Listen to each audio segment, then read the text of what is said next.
Bismillahirrahmanirrahim. Assalamualaikum warahmatullahi wabarakatuh. Alhamdulillah wassalatu wassalamu ala Rasulillah wa ala alihi wa ashabihi wa man walah, amma ba'd. Anak-anak sekalian rahimani wa rahimakumullah. Insyaallah kita akan melanjutkan materi kita dari pelajaran akidah. Baik, di sini kita akan masuk pada pelajaran yang ke-11.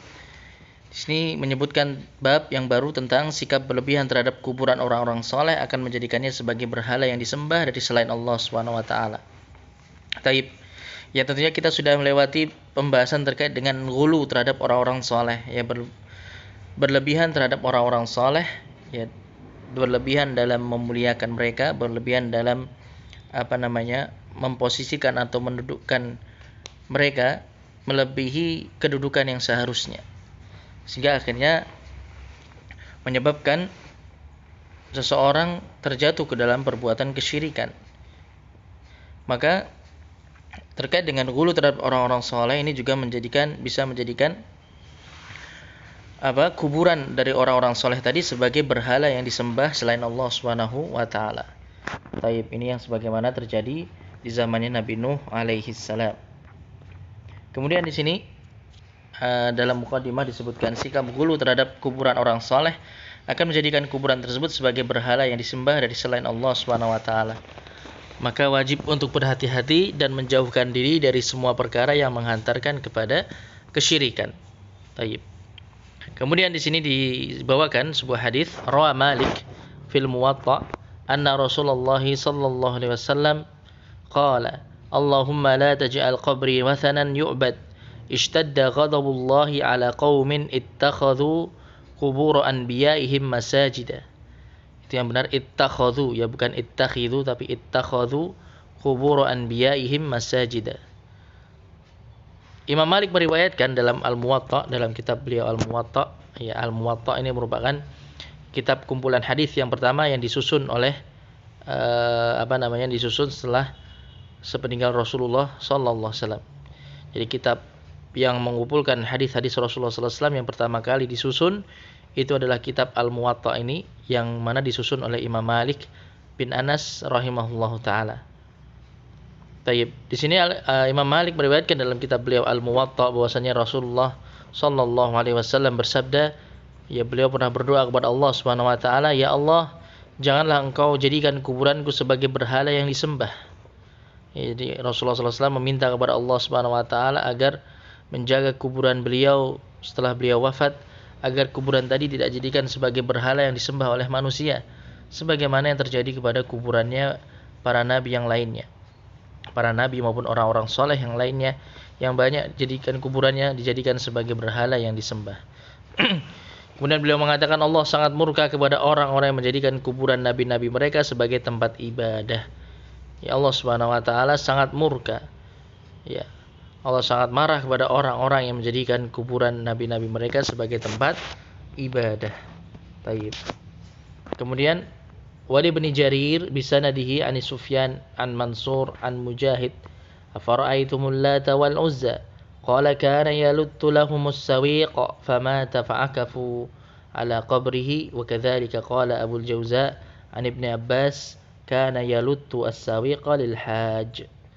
Taib, diriwayatkan oleh Imam Ibnu Jarir At-Tabari, ya, imam ahli tafsir, pemilik kitab tafsir At-Tabari, ya, Imam Ibnu Jarir At-Tabari rahimahullah taala membawakan dengan sanadnya dari Sufyan, ya, Sufyan Ats-Tsauri, tidak salah, ya, Sufyan Ats-Tsauri, dari Mansur, dari Mujahid, Imam Mujahid, ya, tokoh tabi'in yang terkenal, yang ahli dalam ilmu tafsir, berkaitan dengan ayat, ya, dalam surat An-Najm ayat yang ke-19, afara'aitumul Lata wal Uzza, terangkanlah kepadaku wahai kaum musyrikin tentang Al-Lata dan Al-Uzza. Al-Lata dan Al-Uzza termasuk dua sembahan atau dua berhala utama atau dua berhala yang paling besar yang disembah oleh kaum Quraisy, ya, yang disembah oleh kaum musyrikin Quraisy. Taib.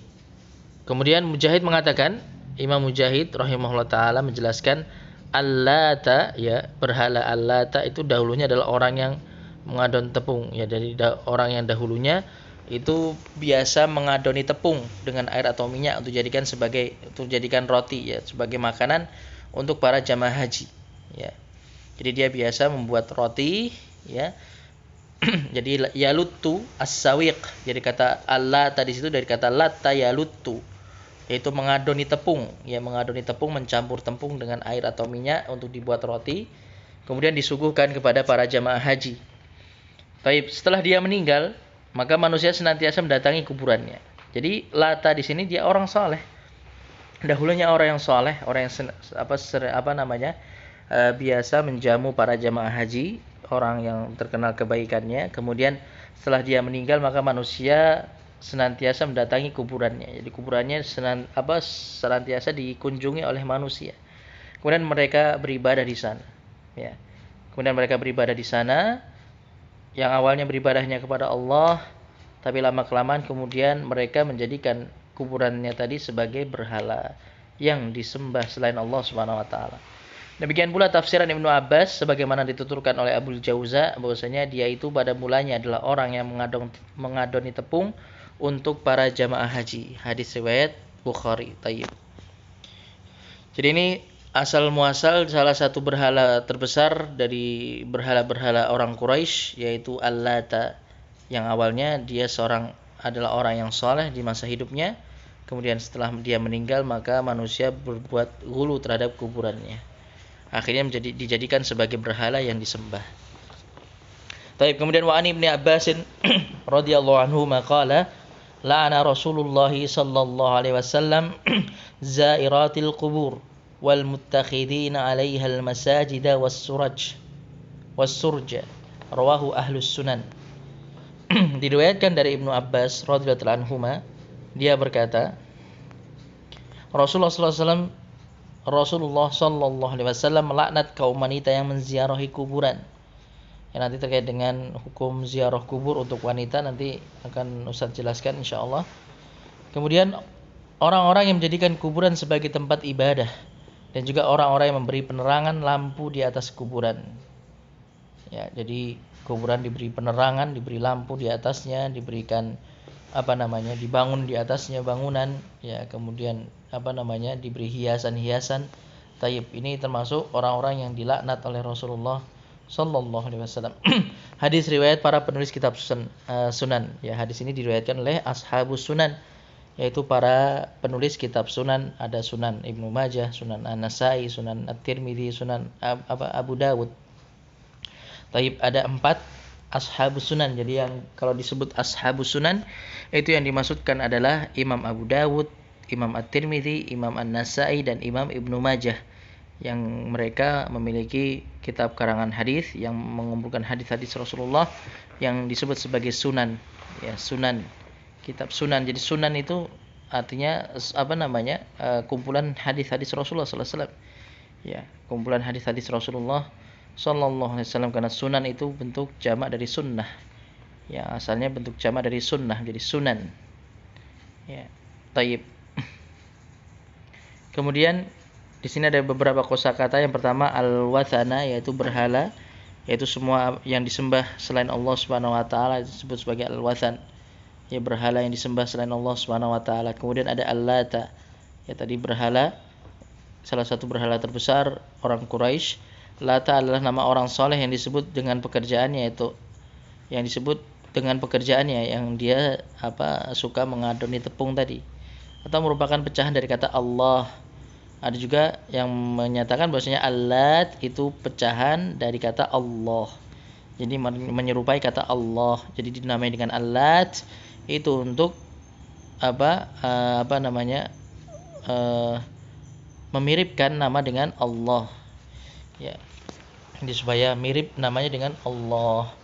Taib, jadi jelas ini jadikan sebagai tandingan bagi Allah Subhanahu wa taala. Kemudian akafu, artinya mereka beriktikaf, mereka berdiri di sisi kuburan tersebut sebagai bentuk pengagungan dan untuk mengharap keberkahan. Kemudian mereka menyembahnya. Taib. Kemudian yalutu as-sawiq, artinya mencampur tepung gandum dengan minyak atau yang lainnya untuk dibuat roti. Ya, untuk dibuat menjadi roti. Taib.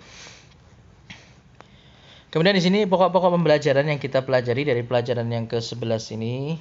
Yang pertama, kekhawatiran Rasulullah sallallahu alaihi wasallam terhadap umatnya dari sikap ghulu terhadap kuburan beliau, Maka sungguhnya jiwa memiliki tabiat untuk mencintai orang soleh, dan tidaklah iblis memasukkan kesyirikan kepada Bani Adam kecuali dari sikap hulu dalam mencintai orang-orang soleh dan mengagungkan kuburan mereka.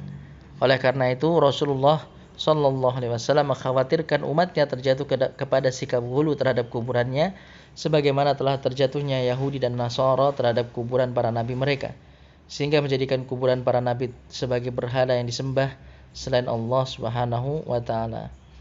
Oleh karena itu sangat keras kemurkaan Allah terhadap mereka. Maka Rasul Shallallahu Alaihi Wasallam berdoa kepada Allah meminta agar kuburannya tidak dijadikan berhala yang disembah. Taib. Maka Rasulullah SAW berdoa kepada Allah Subhanahu Wa Taala, Allahumma la taj'al qabri wathanan yu'bad. Ya Allah, janganlah Kau jadikan kuburanku sebagai berhala yang disembah. Maka sungguh Allah telah mengabulkan doa Nabi-Nya Shallallahu Alaihi Wasallam dan melindungi kuburannya dengan 3 tembok, sehingga tidak ada seorang pun yang dapat sholat menghadap kepadanya dan menjadikannya sebagai berhala yang disembah. Jadi dilapisi dengan tiga lapis tembok. Ya. Kuburannya Rasulullah SAW dilapisi dengan 3 lapis tembok, sehingga benar-benar terpisah dengan Masjid Nabawi. Ya, bangunannya itu tidak bergabung dengan Masjid Nabawi, dan juga tidak ada orang yang bisa masuk ke dalamnya, dan juga tidak ada orang yang bisa sholat menghadap kepada kuburan tersebut karena sudah dilapisi dengan tiga tembok, sehingga tidak bisa langsung menghadap kepada kuburan beliau, sehingga tidak dijadikan sebagai berhala yang disembah. Karena tidak ada sedikit pun padanya bentuk berhala, tidak ada tawaf di sekelilingnya maupun menyembelih kurban untuknya. Taib. Jadi tidak ada satupun bentuk perbuatan-perbuatan kesyirikan yang terjadi di samping kuburan Rasulullah Sallallahu Alaihi Wasallam. Ini merupakan penjagaan dari Allah Subhanahu Wa Taala, karena Allah telah mengabulkan doa beliau. Kemudian yang kedua, larangan dari mencari-cari kuburan dan peninggalan orang soleh. Syariat melarang dari mencari-cari peninggalan orang soleh seperti kuburan, tempat bermajelis atau tempat sholat mereka, karena hal itu bisa berubah menjadi peribadatan kepadanya. Para sahabat radhiyallahu anhum khawatir dari sikap hulu orang-orang bodoh terhadap orang saleh dan peninggalan-peninggalannya. Maka para sahabat menutup semua pintu kesyirikan dan fitnah di antaranya. Yang pertama, ketika kaum muslimin menaklukkan negeri Persia, mereka mendapatkan di Baitul Mal Harmuzan sebuah ranjang yang di atasnya ada satu jenazah yang disebut sebagai Daniel. Ya. Jadi di antara bentuk penjagaan para sahabat dan menutup semua pintu kesyirikan, di antaranya ketika kaum muslimin di zamannya Umar bin Khattab menaklukkan negeri Persia, maka mereka menemukan di kediamannya Harmuzan, ya raja Persia ketika itu, sebuah ranjang yang di atasnya ada satu jenazah yang masih utuh, yang mana jenazah tersebut disebut sebagai seorang yang bernama Daniel. Dan Daniel ini menurut para ulama merupakan seorang nabi dari kalangan Bani Israel, ya, seorang nabi. Taib, yang mana Nabi Daniel ini wafat di atas ranjangnya, dan kemudian tentunya jenazahnya masih utuh, tapi kemudian tidak dikuburkan oleh orang-orang Persia ketika itu. Dan orang-orang Persia sangat gulu terhadapnya, yang menjadikan jenazah Daniel tadi sebagai berhala yang disembah. Maka Umar radhiyallahu anhu memerintahkan untuk menggali 13 lubang kuburan di siang hari, kemudian menguburkan Nabi Daniel tadi di salah satu lubang di salah satu lubang dari 13 lubang tadi di malam hari. Lalu diratakan semua lubang kuburan tersebut sehingga tersembunyilah perkara itu dari manusia, maka manusia tidak terfitnah dengannya. Maka tidak ada seorang pun yang tahu di mana lokasi dari kuburan Nabi Daniel tadi, supaya tidak dijadikan sebagai berhala yang disembah. Taib. Dan tidak ditampakkan kuburannya supaya tidak disembah oleh orang-orang bodoh, orang-orang yang mereka tidak paham tentang tauhid, yang mereka nanti bisa melakukan perbuatan kesyirikan terhadap kuburan tersebut. Tapi kemudian contoh yang kedua, Umar radhiyallahu anhu, ya, Umar radhiyallahu anhu memerintahkan untuk memotong pohon yang Rasulullah SAW pernah membaiat di bawahnya, membaiat para sahabat di bawahnya, yaitu Baiatur Ridwan, sebuah pohon yang di bawahnya pernah terjadi peristiwa Baiatur Ridwan, di mana Rasulullah SAW membaiat para sahabat, ya, membaiat para sahabat setelah peristiwa perjanjian Hudaibiyah ketika itu. Taib. Hal ini dilakukan karena manusia mulai pergi dan sholat di bawah pohon tersebut sehingga dikhawatirkan terjadinya fitnah. Karena Umar melihat manusia mulai mengistimewakan pohon tadi, mengkeramatkan pohon tadi sehingga dijadikan sebagai tempat untuk beribadah, maka akhirnya Umar pun memutuskan untuk menebang pohon tersebut. Tapi dalam rangka menjaga akidah kaum muslimin agar kaum muslimin tidak terjatuh ke dalam kesyirikan. Yaitu beberapa contoh sikap dari para sahabat dalam menutup celah-celah yang bisa menghantarkan kepada kesyirikan. Tapi kemudian yang ketiga, sikap hulu terhadap kuburan Lata menjadikannya sebagai berhala yang disembah. Pada zaman jahiliyah ada seorang soleh yang biasa mengadoni tepung dengan minyak dan yang lainnya untuk memberi makan kepada jemaah haji. Karena hal tersebut dia disebut dengan nama pekerjaannya yaitu Lata, dari kata Latta yalutu. Ketika dia meninggal dunia, orang-orang bodoh bersikap hulu dan mengagungkannya karena amal soleh yang telah dikerjakannya. Mereka pun beriktikaf di kuburannya sampai akhirnya mereka menyembahnya. Sehingga jadilah kuburan itu sebagai berhala terbesar dari berhala-berhala jahiliyah. Maka sikap hulu terhadap kuburan menjadi sebab penyembahan terhadapnya. Ini pula yang menjadi sebab peribadatan kepada orang-orang soleh yang sudah meninggal dan yang lainnya. Mereka bersikap hulu dalam mengagungkan kuburan orang soleh dengan membangun masjid di atasnya, menegakkan kubah-kubah dan meletakkan tirai, juga menyalakan lampu padanya, sampai pada tingkatan penyembahan kepadanya dengan menyembelih kurban, bernazar, berdoa, beristighatsah dan bertawaf di sekelilingnya. Waliyadzubillah. Ini banyak terjadi di kuburan-kuburan orang-orang soleh, ya, di berbagai penjuru dunia, di berbagai negara, di berbagai negeri. Ya, kuburan-kuburan soleh banyak yang dikeramatkan seperti ini, banyak yang kemudian dijadikan sebagai berhala yang disembah. Waliyadzubillah. Kemudian faedah berikutnya, wanita dilarang melakukan ziarah kubur. Rasulullah SAW telah melaknat wanita-wanita yang berziarah kubur karena hal itu menimbulkan kerusakan-kerusakan yang besar. Kerusakan-kerusakan yang besar seperti misalnya niyahah, ya, meratapi mayit, ya, menangis dengan teriak-teriak, dengan mengangkat suara, dengan melakukan perbuatan-perbuatan yang dilarang seperti menampar pipi, ya, menjambak rambut atau yang lainnya dari bentuk meratapi mayit, dan juga terfitnahnya laki-laki dengan keberadaan mereka. Karena wanita merupakan fitnah terbesar, ujian terbesar bagi laki-laki. Maka ketika mereka keluar rumah dan juga mereka berkumpul bersama laki-laki, maka ini bisa menjadi fitnah bagi para lelaki. Maka adanya laknat memberikan faedah bahwa wanita diharamkan melakukan ziarah kubur dan menunjukkan bahwa hal itu termasuk dosa besar. Demikian pula laknat Rasulullah SAW terhadap orang yang menjadikan kuburan sebagai tempat beribadah atau menyalakan lampu dan penerangan, karena hal itu termasuk sikap hulu yang menghantarkan kepada kesyirikan terhadap para pelakunya. Tapi para ulama berbeda pendapat terkait dengan hukum wanita berziarah kubur. Ada yang memang mengharamkan secara mutlak, ada yang membolehkan secara mutlak, tapi ada yang merinci. Ya, yang merinci di sini mereka mengatakan bahwasanya yang dilarang atas wanita adalah terlalu sering berziarah kubur. Ya, terlalu sering berziarah kubur, tapi kalau sesekali saja maka itu diperbolehkan. Apalagi tujuannya untuk mengingat mati, ya, untuk mengingat akhirat, melunakkan hati. Maka ini diperbolehkan. Asalkan wanita tadi menjaga hal-hal yang tidak menimbulkan fitnah. Jadi dia tetap ketika keluar rumah tentunya memakai hijab, yang menutupi auratnya, kemudian tidak memakai wangian, tidak bercampur baur dengan laki-laki di kuburan dan yang lainnya. Jadi tetap, dan juga dia tidak boleh kemudian berbuat niyahah, meratapi mayit, meratapi orang sudah meninggal, ya. Maka ketika bisa terhindari dari perkara-perkara ini, maka boleh bagi seorang wanita untuk melakukan ziarah kubur. Tayyib. Asalkan tadi tidak terlalu sering, ya, asalkan tidak terlalu sering seorang wanita melakukan ziarah kubur. Tayyib. Kemudian berikutnya, hukum ziarah kubur bagi laki-laki. Hukum ziarah kubur bagi laki-laki ada 3 macam, yaitu yang pertama, seorang berziarah untuk mendoakan orang yang dikubur dan untuk mengingat akhirat, maka ini adalah ziarah yang disyariatkan. Taib. Ini yang diperbolehkan, disyariatkan, ya.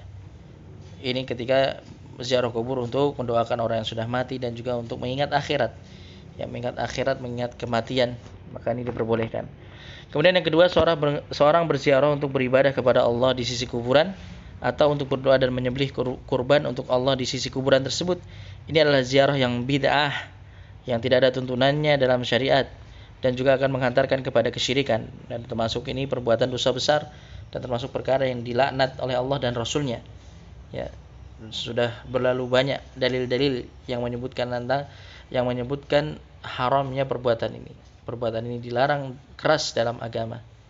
Baik, kemudian yang ketiga, seorang berziarah untuk menyembelih kurban bagi mayit atau untuk mendekatkan diri kepadanya atau untuk meminta keselamatan dan pertolongan dari mayit, maka ini adalah perbuatan syirkul akbar, kesyirikan yang besar. Ya, kalau yang kedua tadi, dia beribadahnya masih kepada Allah. Dia beribadahnya niatnya untuk Allah, tapi dia lakukan di sisi kuburan. Maka ini saja sudah dosa besar. Ini termasuk perkara yang dilarang. Apalagi kalau kemudian menjadikan kuburan tadi sebagai sesembahan selain Allah Subhanahu wa taala, maka ini termasuk syirkul akbar, kesyirikan yang besar yang bisa membatalkan keislaman seorang hamba. Baik. Kemudian yang terakhir, hukum sholat di masjid yang ada kuburannya, maka tidak sah sholat yang dilakukan di masjid yang ada kuburannya, dan wajib bagi seorang muslim untuk mengulangi sholat yang dilakukan di masjid tersebut. Jadi kalau kita masuk singgah di masjid, ya kita harus pastikan dulu bahwasanya masjid tersebut di dalamnya tidak ada kuburannya. Tidak ada kuburan di sekitar kompleks masjid tersebut yang masih masuk ke dalam area masjid tadi. Ya, ketika kita dapati ada kuburannya, maka kita wajib mencari masjid yang lainnya dan jangan kita sholat di masjid tersebut, karena nanti sholat kita hukumnya tidak sah, karena kita dilarang untuk beribadah di dekat kubur, di samping kuburan, ya, karena ini bisa mengantarkan kepada kesyirikan. Taib. Ini anak-anak sekalian rahimani wa rahimakumullah, apa yang bisa kita pelajari pada halaqah pada hari ini, yang mudah-mudahan bisa difahami dengan baik. Insyaallah kita akan lanjutkan halaqah berikutnya. Kita akan lanjutkan pelajaran berikutnya pada halaqah selanjutnya. Alhamdulillahirabbil alamin wa sallallahu sallam ala nabiyyina Muhammadin wa ala alihi wa ashabihi ajmain. Subhanakallahumma bihamdik asyhadu an la ilaha illa anta astaghfiruka wa atubu ilaik. Wassalamualaikum warahmatullahi wabarakatuh.